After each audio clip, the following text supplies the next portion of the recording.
કત્તર group અને તેની કંપનીઓ પર ઈડીની કાર્યવાહી. ઈડી લખનઉ દ્વારા સંપત્તિ કરવામાં આવી જપ્ત.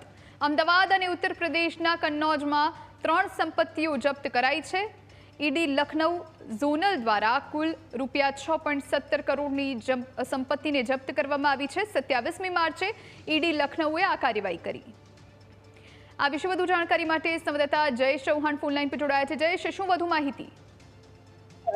કલ્પતરુ ગ્રુપ અને તેની સંબંધિત જે કંપનીઓ છે તેમની સામે ઈડી દ્વારા કાર્યવાહી છે તે કરવામાં આવી રહી છે ને કાર્યવાહીના ભાગરૂપે 27 માર્ચના રોજ ઈડી લખનઉ દ્વારા છે તે 2 જગ્યાઓ ઉપર કાર્યવાહી કરવામાં આવી છે, જેમાં અમદાવાદ અને ઉત્તર પ્રદેશનું જે કન્નૌજ આવેલું છે તેમાં 3 સંપત્તિઓ ઈડી દ્વારા જપ્ત કરવામાં આવી છે. આ 3 સંપત્તિઓની કુલ બજાર કિંમત 6 કરોડ અને 17 લાખ આસપાસ થઈ રહી છે અને આ કાર્યવાહી છે તે લખનઉ ઈડી દ્વારા કરવામાં આવી છે. એટલે 3 જેટલી સંપત્તિઓ છે તે કલ્પતરુ ગ્રુપની છે તે જપ્ત કરવામાં આવી છે. આભાર આપનો જાણકારી આપવા માટે.